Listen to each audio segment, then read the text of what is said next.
Hello, and welcome to this webinar from wherever you're joining us today.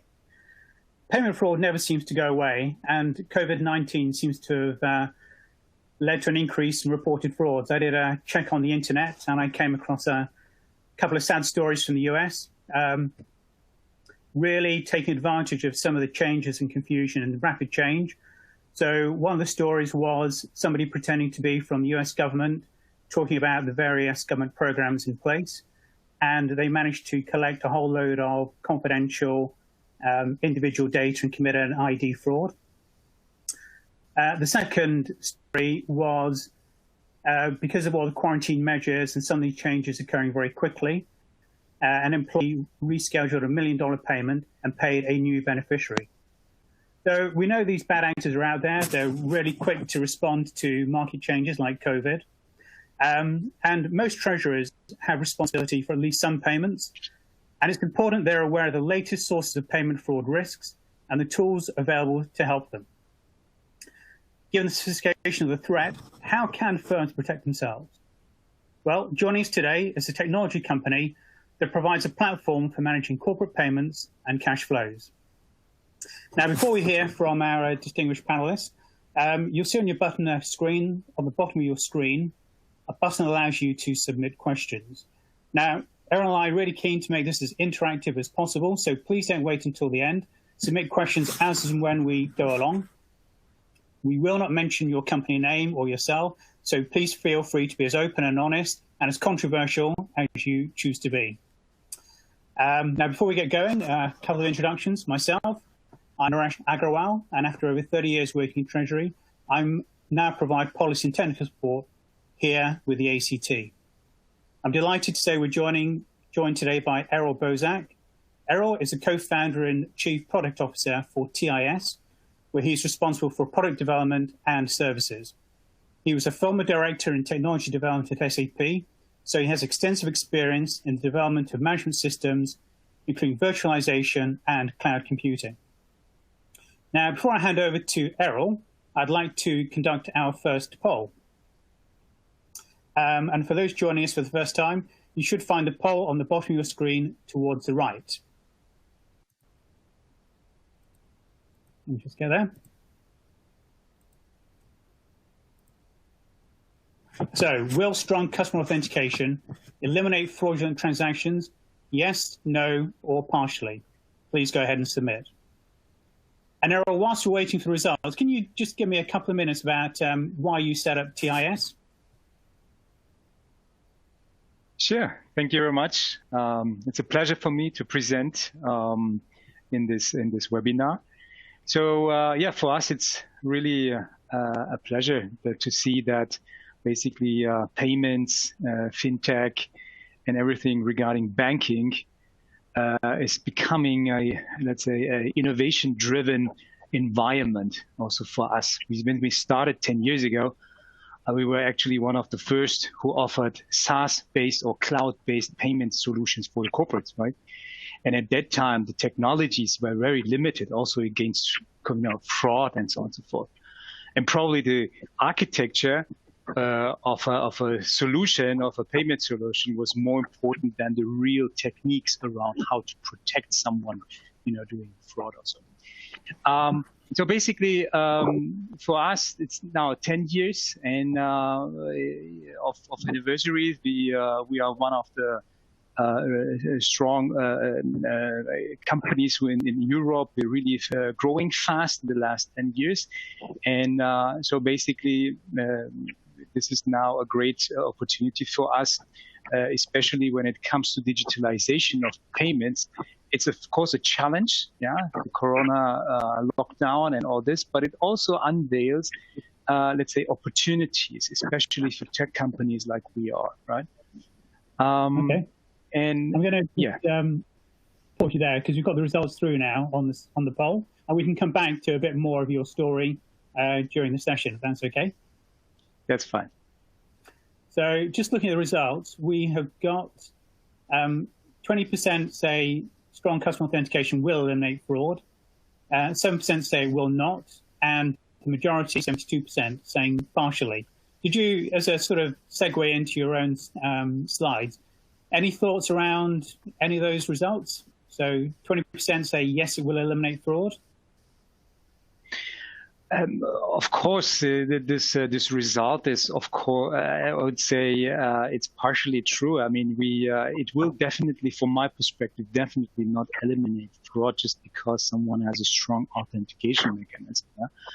So basically, when you see the statistics that fraud may also happen inside the company, you can steal also the authentication tokens, as an example, if you have these type of tokens in place when you have to authenticate. So strong authentication is today even a standard. It becomes the baseline of everything you do. If you log into Facebook, as an example, you have still the option of strong authentication. Yeah. So this is something I would consider as a baseline, but it's not enough. That's why it will partially eliminate it. But in very sophisticated environments, probably it will be not sufficient at all. Okay, super. I mean, I would agree from certainly the stuff that I read.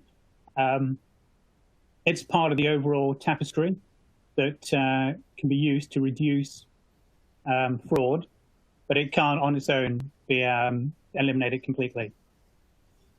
Okay, so Errol, can I move on to the first slide?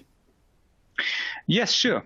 So let me then start with the presentation. So again, it's a pleasure for me to present this. It's a journey, yeah, towards better protection against payment fraud, and it's a good starting point to just to present in what context we are in. And there's a natural, it's always a natural starting point to start with the risks, and risks are basically in the nature of the setup. Right. So if you look at when you set up a payment environment, you have your organizational structures, you have your internal IT, then of course you have to have systems in place, electronic banking systems, you have to interface with the banks in order to issue the payments, and all of them is an exposure to a certain risk type. And this is something that I'd like to summarize here. So the first thing that you have is the complex organization setup. It's of course different if you have a small company, you have a treasury which is centralized,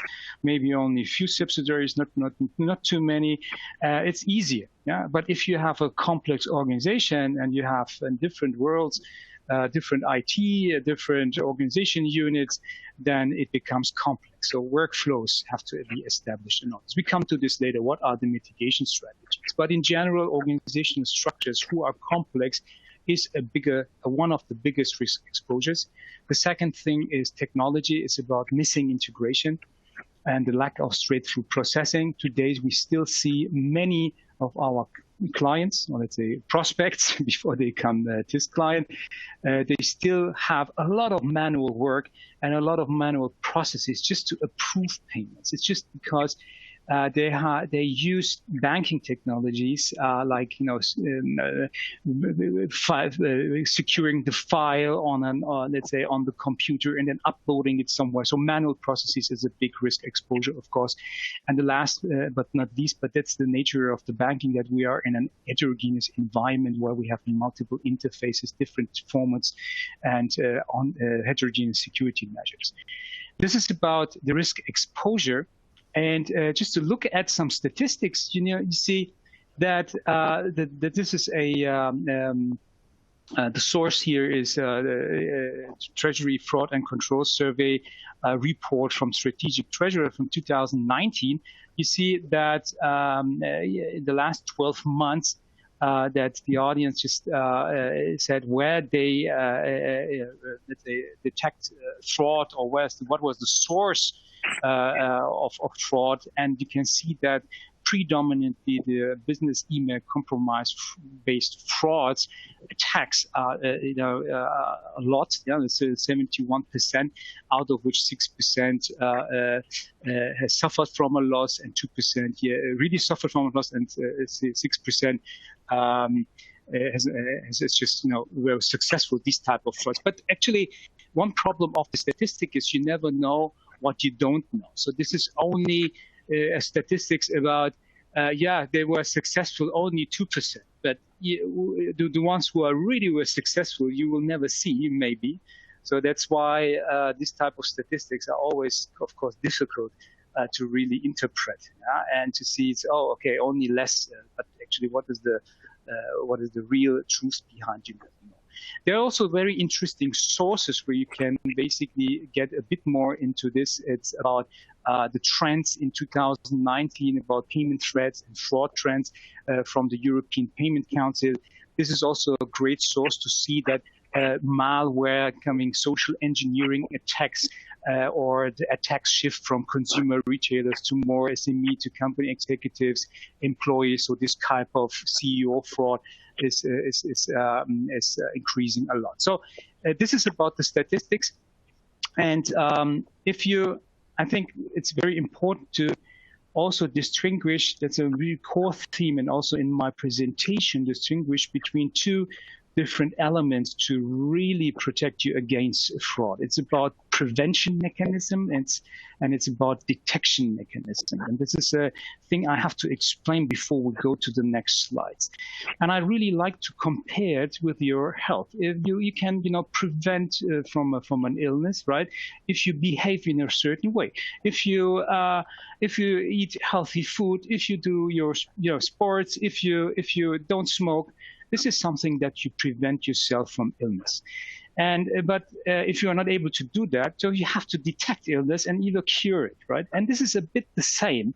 And if it comes to fraud prevention and detection mechanisms, so you can see it also from another aspect that prevention mechanisms can be very effective. They're very cheap also to implement. And it's like a corset which you bring yourself and force people to behave in a certain way to reduce the risk exposure. And we will also come later when it comes to detection, how artificial intelligence mechanisms may help you detect and even mitigate those. And also we'll also recommend in which scenarios both make sense, right? But this we will come in a second. Very fundamental when it comes to fraud to see it in three elements.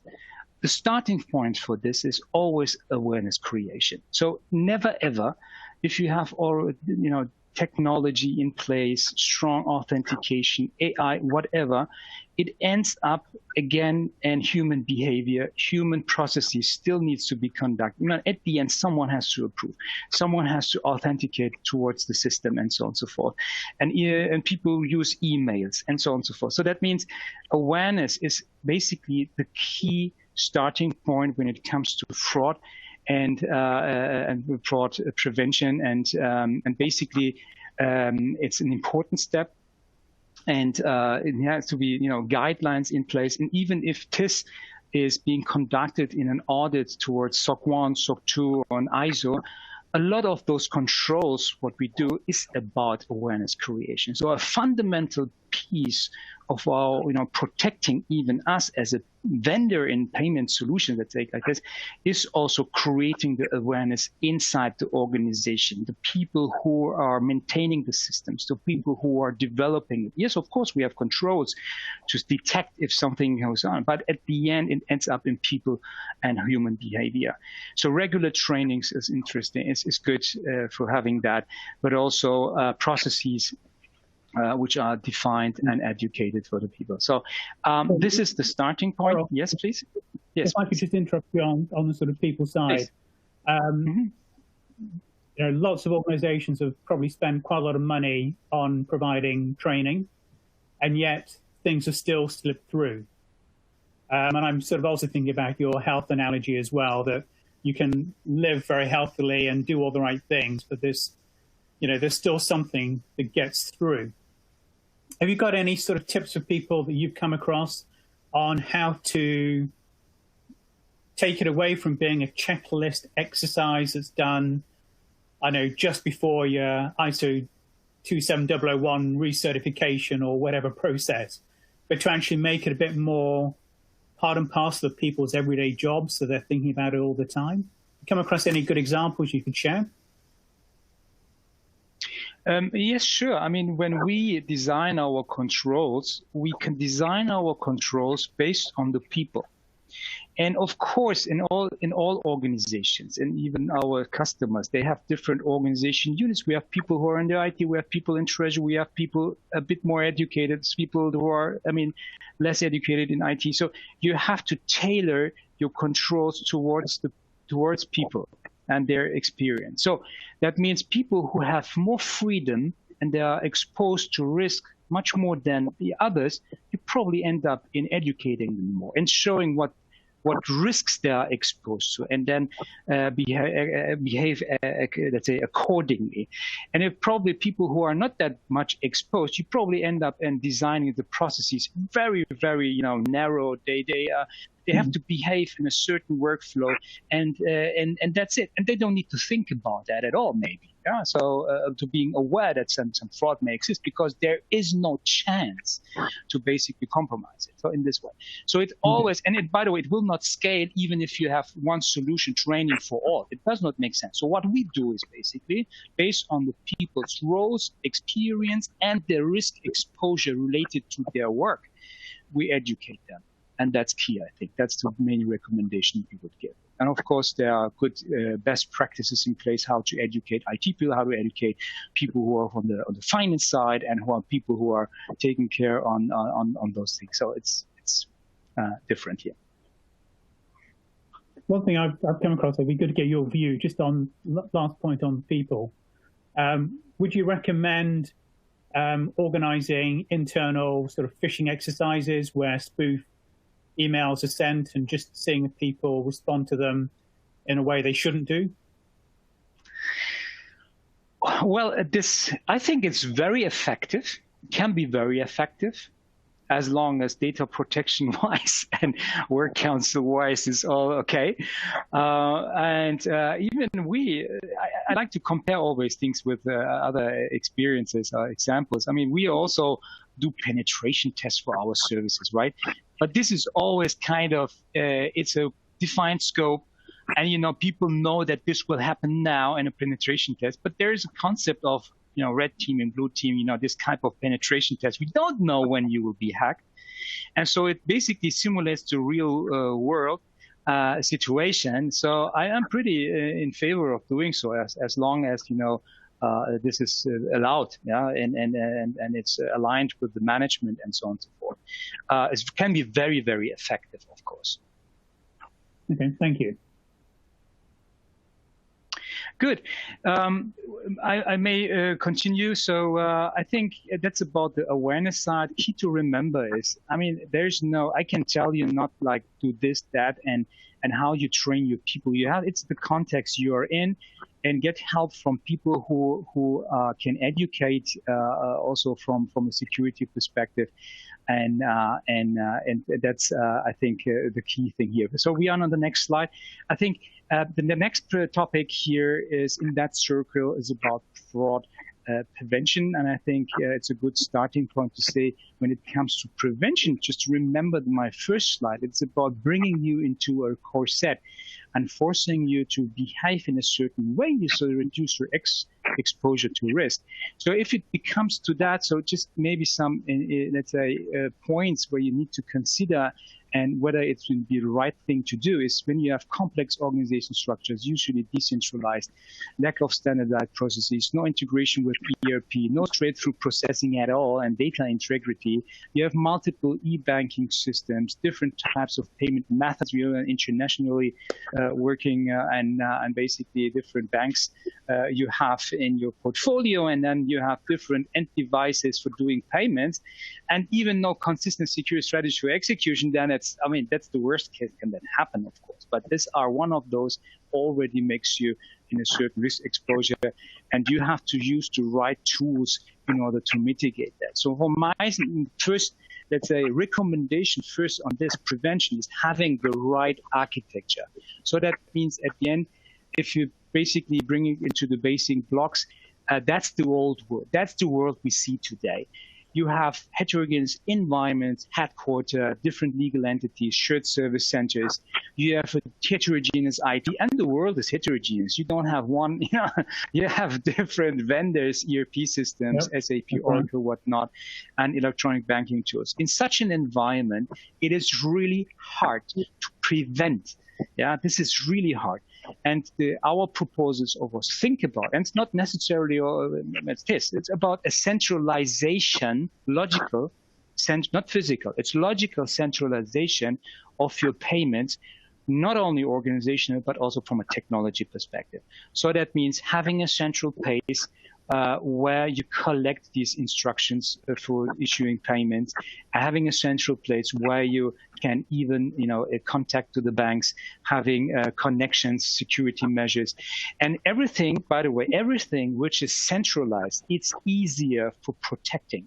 It's, if things are heterogeneous, distributed all over the world, not only organization-wise, but technology-wise, this becomes complex.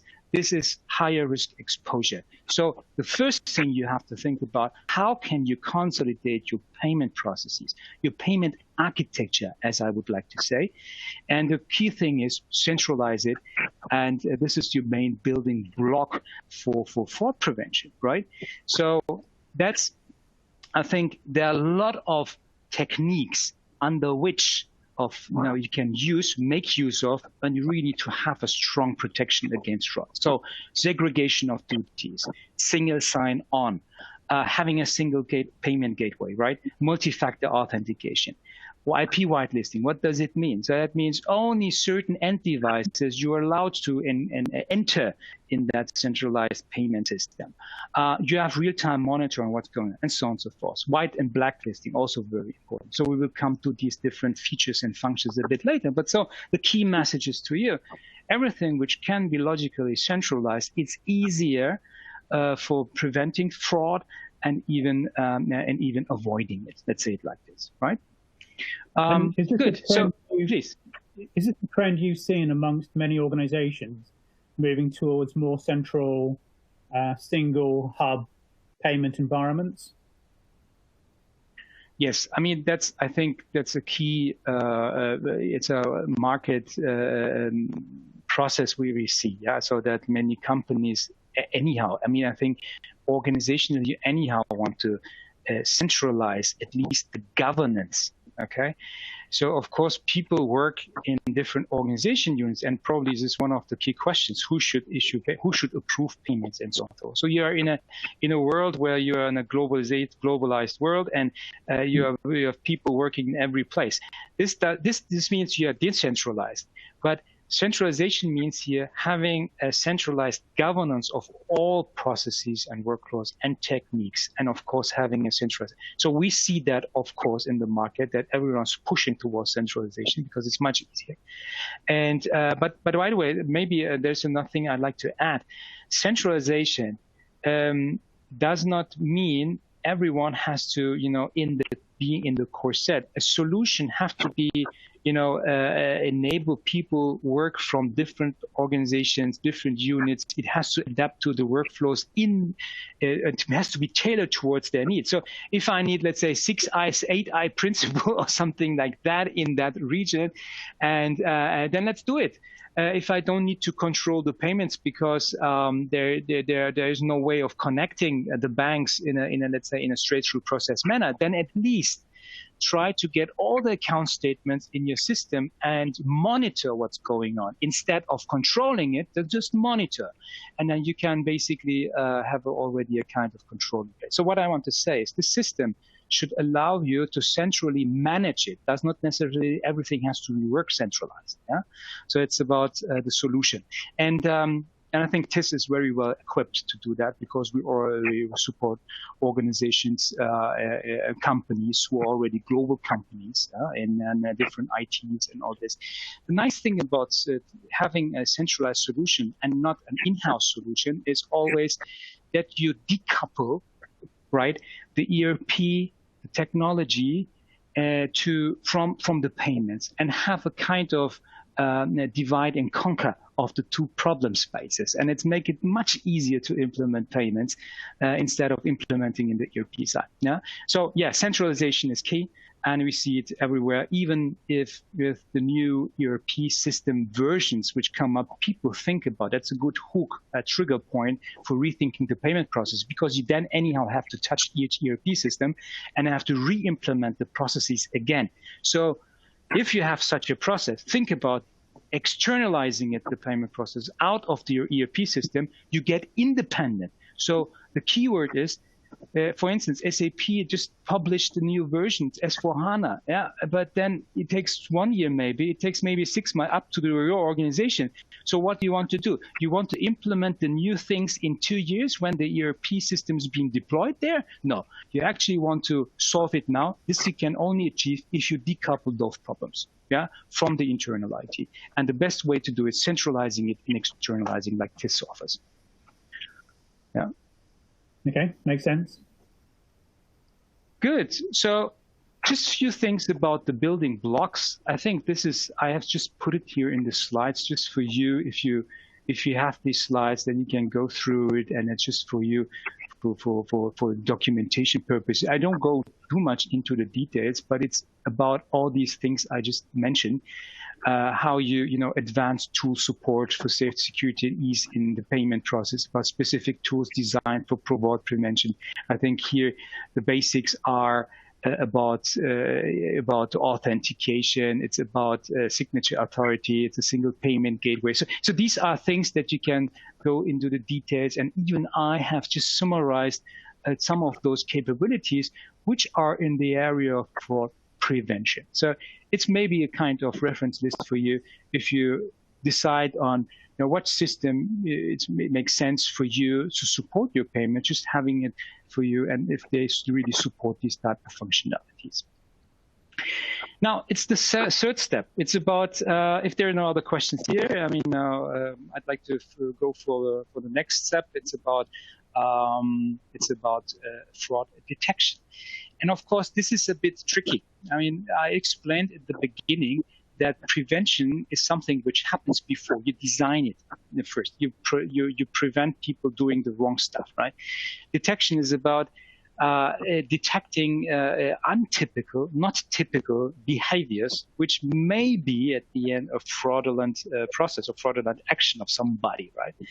So in general, this process is about a lot of data. It's about data. AI detection without data does not make any sense. So the key for that is data input. It's about, in general, pattern recognition, and there's some, of course, techniques in place, machine learning wise, some other techniques just to detect patterns. They may be already with expert knowledge, feeded already prior to educate the machine learning facility. But in general, it's about pattern recognition, alarm triggering, and then the human review. And you can see here, there are already complexities in that, right? So for instance, one of the key problems of detecting it has to suit your environment. I will come to this later and compare those techniques. But at the end, if you have a system which alarms you every day, every second, every hour, and then you have to review it and see, oh, this was not fraudulent. What happens then later on? You see, oh, this is anyhow something that was a false positive. I don't need to look carefully and review it carefully. And then suddenly you have really a fraud because this alarm was really then a right one, right? So this is one of the major problems of that. But in general, when it comes to detection, today's mechanisms always using pattern recognition techniques like machine learning technologies to do that. And so let's summarize those. What about prevention and detection at a glance? And I just summarized it in different categories. So what is the key feature about? What are their limitations? What is their advantages, disadvantages, and a typical environment you would deploy such a thing? So fraud prevention, you may remember at the beginning, it's about preventing fraud by reducing the risk and monitoring the attack vectors. So it's about your risk exposure, right? And bringing you into a corset. You don't go outside. If you go outside, you're in a risky place. You protect yourself. The AI-based, detection is detecting fraud by learning and identifying uncommon or let's say untypical behavior. It's about pattern recognition. And what are the limitations? The limitation of a fraud prevention is always new attack vectors have to be implemented, incorporated into your software. So it's always, continuously developing a feature and function based on, best practices, based on the new feature, which every new feature we develop, we have to look into the risks and what does it mean from a security perspective, and really implement additional mechanisms maybe just to protect because of this new feature brings you a new exposure, right? Just imagine we have a payment solution and we have a beneficiary database where people can add just the counterparties who are trustworthy. Right, so we developed this feature. That's nice. It's really great because it just reduces the effort in approving payments. Because if you see someone is trustworthy, it's not you don't need to review that much, as an example. But now it comes a new exposure because the data you put it in, the process of put it in, it becomes a risk exposure. So you have to have new workflows in place in order to mitigate that problem. So it's about implementing always if you have a new attack vector, which you create by adding new functionalities to your software. And that's the limitation. And fraud, the other side, is strong variation in payment behaviors can cause difficulties. As I just explained, you have variations. If you end up in alerting every day, then you reduce the awareness of the people because they get used to it, right? And then it's like, it's difficult to compare, but it's very logical, right? So it's the alarms have to be the right alarms, and then you act accordingly. Yeah, if you have red alarms going off all the time, you sort of get immune to that red alarm, and you basically just accept that's you accept it, right? And yeah, absolutely. If it happens only once a month, then it's, okay, you have your awareness. It does not happen a lot, so we have to take care of and review it. But if it does too often, you get used to it. And that's a natural thing. That's a very natural thing. And we have it always. We already also have a kind of incident management process in place where we get a lot of alerts from the outside, from the systems. And it's always difficult to measure what is really an incident and what is just an alarm. Okay, and this education is maybe that's one of the key limitations. It's hard, and you have to educate the system, and to find the balance between this is really hard. So the advantages, maybe of the other hand, fraud prevention is easier implementation, maybe lower cost if you have predefined features, but the scope of protection.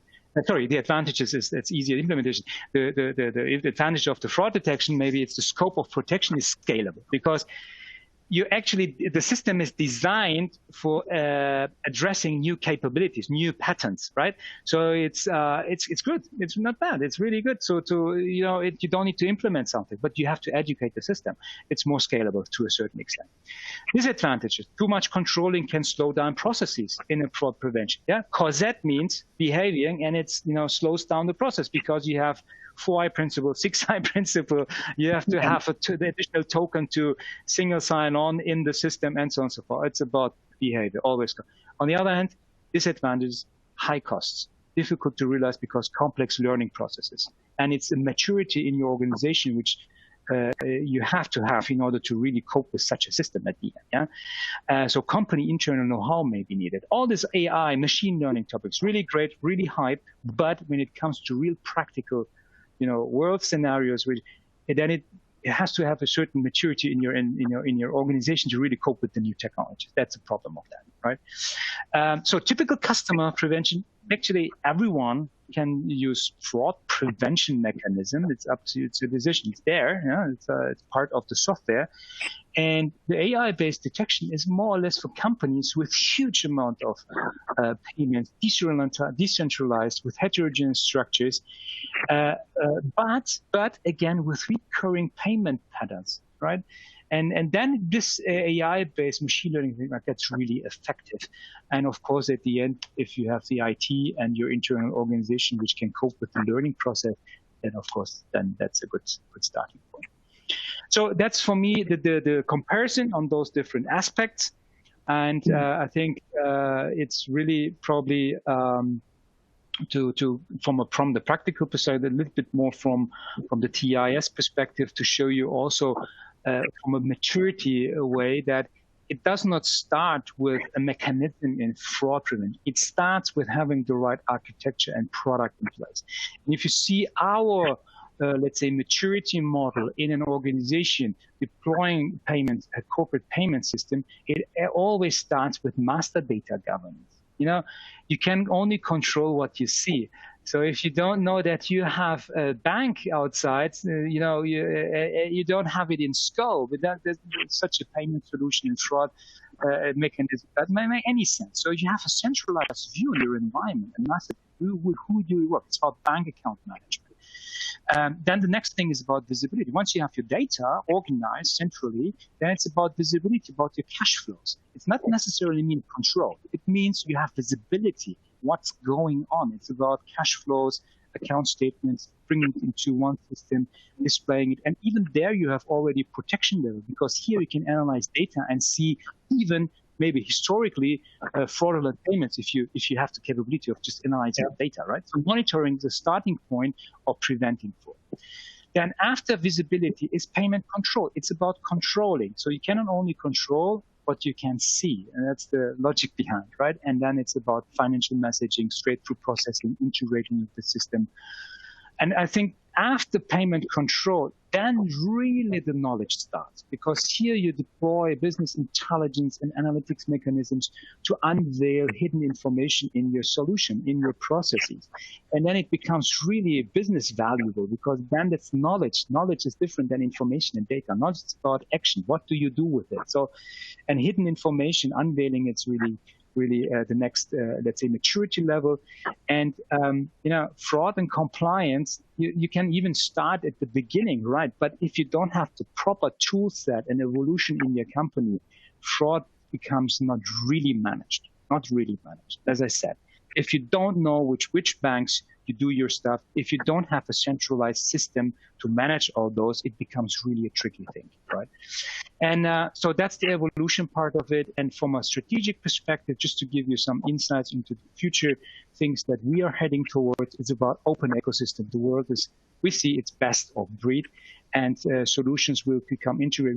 We see that treasury will be, it's not only one thing. Treasury already today has different disciplines, different functions, features inside, and not all companies really need all the treasury functions. And some of them are focused on payments, some of them are more on the liquidity plan, or risk management. Also depends on your company, right?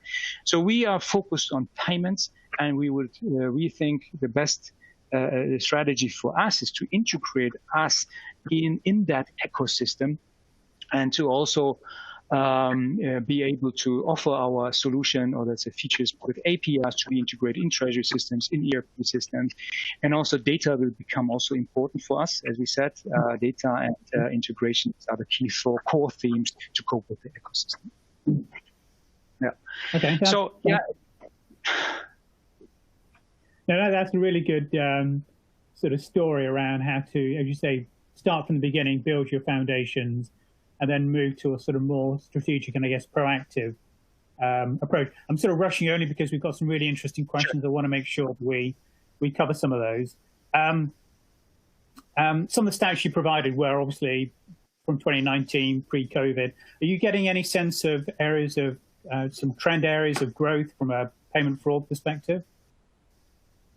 I mean, looking into the statistics, it's increased, yes. And for me, it's very natural and very logical that it has increased, because now we are forced to work from home, and more forced to work from home. And that means in your home environment, you don't have maybe not the necessary protection. And you work in the internet with your home wireless, right? And then the exposure is higher, of course. And suddenly people have to work on the internet base, so you don't see each other, you're not in an office, and processes suddenly from a manual have to be virtual now. And then it bears the risk of authentication, and it even there's a lot of, let's say, risks associated with that being yes, of course, the statistics show it, that the risks are exposed. But all risks, or let's say, have a let's say an advantage, a certain advantage. For us, this COVID stuff, or let's say Corona, is a proof point that architectures of a payment solution of your architecture has to be reinvented. And it's a best starting point to convince your decision makers in the organization to say, look, now look at, we have to work from home. Our processes, payment processes, are still manual, not digitalized at all, not integrated at all. And now we have a big risk. So it brings you into the attention. All the risks that we are now have, the crisis is always a good starting point for evolving new innovative ideas of implementing things. And people are listening now to you. So the decisions makers are listening to you and say, yes, we have to rethink our whole payments architecture, how we protect us now. And yeah, that's an opportunity actually to a certain extent. And I presume the part of that is not around. I know one company where the CFO is now the person who signs off and approves all payments. I guess yes. That is one approach you can take, but it's not necessarily a sustainable approach. And even not the secure one, because usually the source, who is approving payments? Who should approve payments? Always a question. I mean, is it the centralized one? Is it decentralized? You have global. There is a business necessity to decentralize it. There is from a certain risk perspective, it's good to have centralized. But then, if you centralize it, do the centralized persons know all the reasons why someone has to pay? It's always a good strategy to have the source part of the workflow to approve payments, right? If it's an HR payment, why should the treasurer know that this is now approved? So the HR should basically upload it and approve it and so on and so forth. So a segregation of duty is the key thing, and the workflow has to anyhow incorporate all, let's say, the necessary people and organizations who at the end can decide whether this payment is the right one or not right one, right? And the system can help you to implement such a thing. The system can help you to detect, fraudulent actions and so on and so forth. But at the end, it's a decentralized process, and it's okay to have a decentralized. As I said, centralization does not mean everything has to happen in one organization.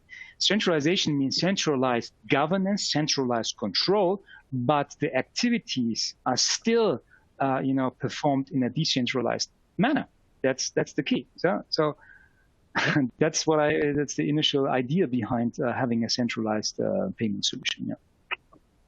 And Errol, I know we talked as part of the preparation for this around the fact that we're going to end up with a mixed operating model with some people working from home from time to time, some people working in an office from time to time.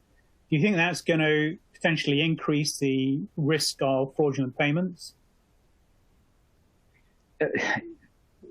Yeah, I mean, as I said, I think the statistics still prove that this is the case, that now in these days it increased. Yeah, but I have to say also that our assumption that the risk increases, also the hackers know that this may be a higher risk for them. So we also may perceive a higher, attacks because of that, because the hackers see that's now the opportunity. So that means it may be also a biased, statistics to say it increased just because the attacks increased a lot. Yes, the attacks increased a lot, and percentage-wise, it's hard to say. I know the statistics around it increased, but again, as I said, so if the input is higher, then also the output is higher at the end, right?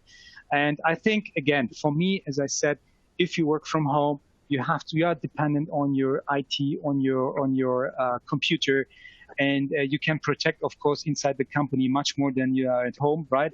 And even if you're, it's hard to say. I mean, I know when we are working from home that sometimes your kids come up in your meeting, and then and maybe just they push the button at the wrong time. Yeah. So actually, yes, of course. Theoretically, the risk increases. But again, it's an opportunity for decision makers to show we are in a higher risk situation, and all this architecture of the payment process and your design is being actually, stressed these days a lot. Yeah. do they really work efficiently? Do they really work properly, securely? And it's a good time to create awareness in the organization for the evolution. Yeah. And I guess your comment around stress takes us back to your anecdote around being a healthy person. And I guess, our payment systems probably are under quite a lot of stress as, being attacked from multiple different types of vectors. We're sort of running out of time. I've got one question I'd like to leave with you. And then for all the other questions we don't have time to answer, I think, between us, we'll try and respond to those after the webinar. But the question I want to leave you with is, you give an example of a fraudulent payment and how a system like TIS could stop it happening.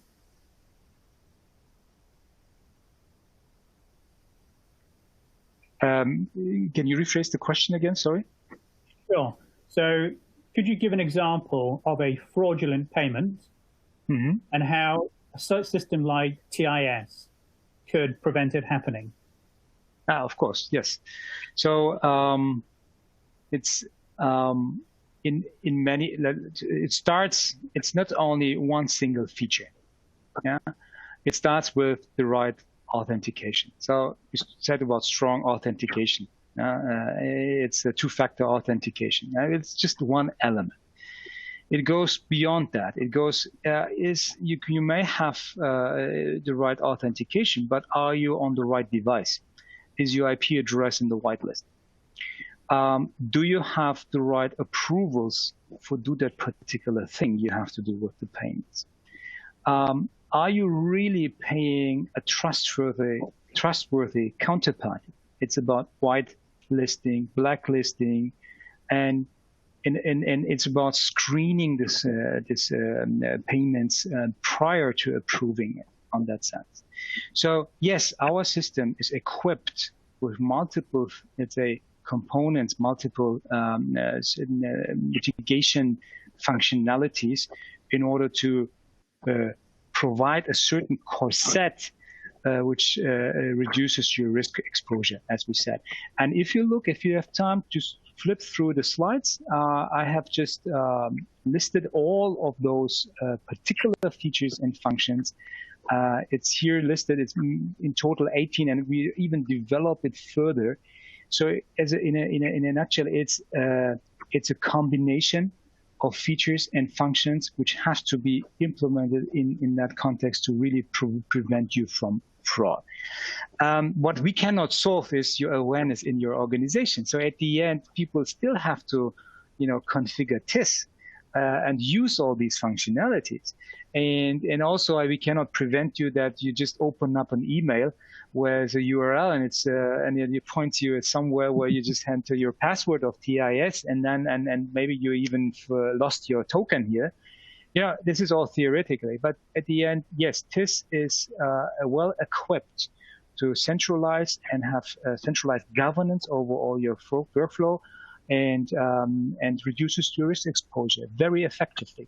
And you become independent of the risk exposure you have your internal. That's the good thing about TIS. You just externalize your payment problem to a central state and become independent of your internal IT project.